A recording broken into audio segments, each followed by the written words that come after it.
Independence of judiciary اور judiciary کی sanctity کے حوالے سے اور ججز کے کنڈکٹ کے حوالے سے جو چیزیں ہیں نا، وہ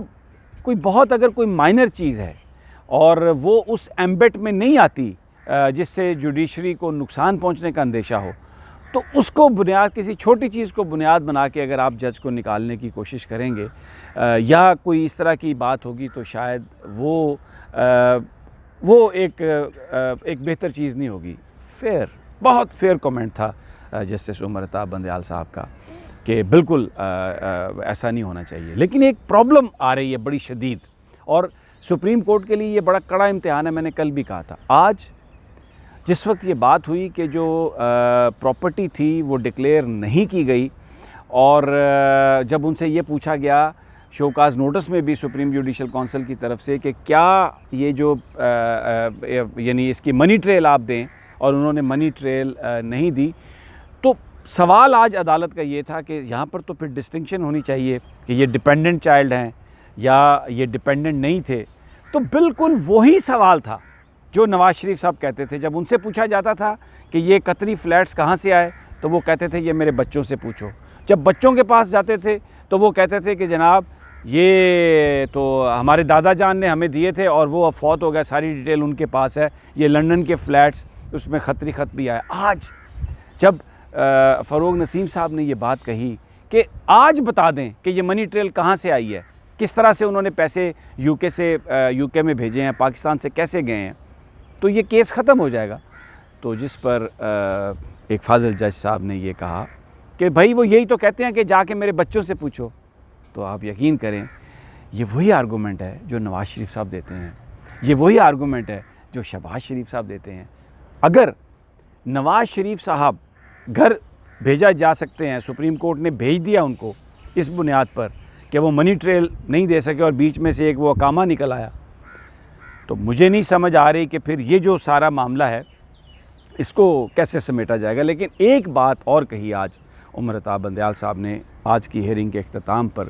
کہ ہمیں فروغ نسیم صاحب اس پہ اسسٹ کریں اور یہ بتائیں کہ اگر ریفرنس کمزور ہو،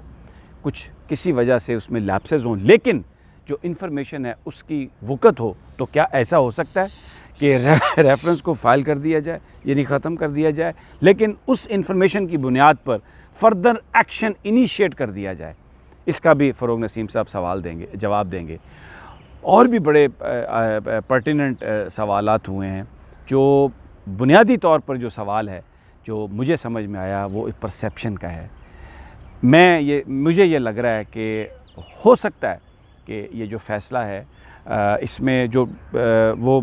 بھی ہو، میں اس پر کوئی نہیں کر سکتا اظہار رائے، لیکن جو ڈاکٹر فروغ نسیم صاحب کا جو سب سے بڑا چیلنج مجھے نظر آ رہا ہے، وہ چیلنج یہ نظر آ رہا ہے کہ ججز کے ذہنوں میں یا یہ جو پرسیپشن ہے کہ یہ ریفرنس پاکستان کی فوج نے بنوایا، اس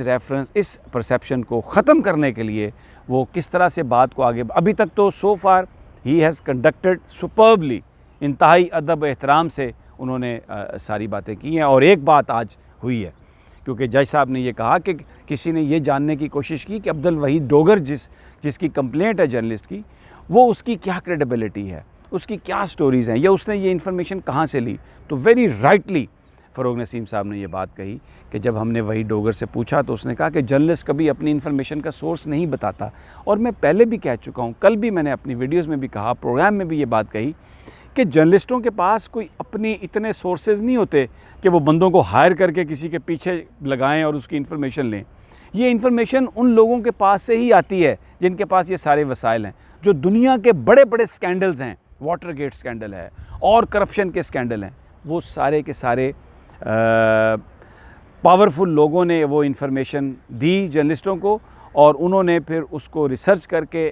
اس کو ویریفائی کر کے جب اس کو انہوں نے پبلش کیا یا آن ایئر کیا تو وہ چیزیں ساری انرتھ ہوئیں۔ تو اس لیے یہ کیس اب اپنے بڑے انٹرسٹنگ اس میں ہے۔ ایک تھوڑا سا اور چیز جس سے مجھے پرٹربنس ہوئی جو میں آپ کے ساتھ شیئر کرنا چاہتا ہوں، منیر ملک تو مہینوں کے حساب سے آرگومنٹ کرتے رہے، دن ہی دن تھے، کبھی انہوں نے کسی کو روکا نہیں، لیکن ابھی کیونکہ بار بار یہ ہو رہا ہے کہ ان کی پراپرٹی ہے قاضی فائز عیسیٰ صاحب کی، عدالت کہہ یہ رہی ہے کہ آپ اپنے آرگومنٹ جلدی ختم کریں، اور اس کی وجہ یہ وہ کہتے ہیں کہ جون میں انہوں نے اس مقدمے کو ختم کرنا ہے۔ میرا یہ خیال ہے کہ یہ بڑا اہم مقدمہ ہے، فروغ نسیم صاحب کو جتنا بھی ٹائم ان کو چاہیے وہ ٹائم ان کو ملنا چاہیے تاکہ کوئی تشنگی نہ رہ جائے. لیکن اب ایک بڑا سوال ہوگا کہ اگر عام آدمی بینکنگ چینل کے بغیر پیسے بھیجتا ہے تو وہ منی لانڈرنگ میں ہی آتا ہے. یہاں پر بہت سارے لوگوں کو یہ پکڑ لیا اور یہ کہا گیا کہ اگر بینکنگ چینل کی بجائے یہ جو منی ایکسچینج کے ذریعے بھی آپ پیسے بھیجیں گے تو اس کو فوراً ریمیٹنس نہیں سمجھا جائے گا. عام بندے کے لیے تو یہ قانون ہے. لیکن آج عدالت میں یہ بات بھی ہوئی کہ ہمیں یہ دیکھنا ہے کہ منی لانڈرنگ جو ہے کیا وہ ایل گاٹن منی بھیجی گئی ہے یا صاف شفاف ذرائع سے کمائی ہوئی جو ان کی اپنی ٹیکسیبل منی ہے اس کو بھیجا گیا. تو اگر سپریم کورٹ آف پاکستان نے قانون میں کوئی ڈسٹنکشن کی کہ جس میں ان کے اپنا جو کوئی ممبر ہے اس کے لیے کوئی رعایت دی فیصلے میں، اگر کوئی دی، تو یہ جو اس وقت پاکستان کی جوڈیشری کا جو ایک منصب ہے، جس طرح لوگ عزت و احترام سے دیکھ رہے ہیں، وہ اس میں بڑی پرابلم آئے گی اور وہ امیج بڑا تار ہو جائے گا. اور میں یہ سمجھتا ہوں، میں نے کل بھی یہ بات کہی تھی کہ مائنڈفل ہوگی سپریم کورٹ. آخر میں 2 لائنرز یہی بتاتا ہوں کہ سب سے بڑا چیلنج فروغ نسیم صاحب کا کہ ججز کے ذہن سے جو ان کا پرسیپشن اس وقت مجھے لگ رہا ہے کہ شاید یہ سب کچھ فوج کے ہی وہاں پر کیا جا رہا ہے، اس پرسیپشن کو ختم کرنے کے لیے فروغ نسیم صاحب کیا چیز لے کے آتے ہیں، کس انداز میں اگلے 1-2 دن جو بھی ان کو ملیں گے کس انداز میں کیس کو واپس لے کے چلتے ہیں.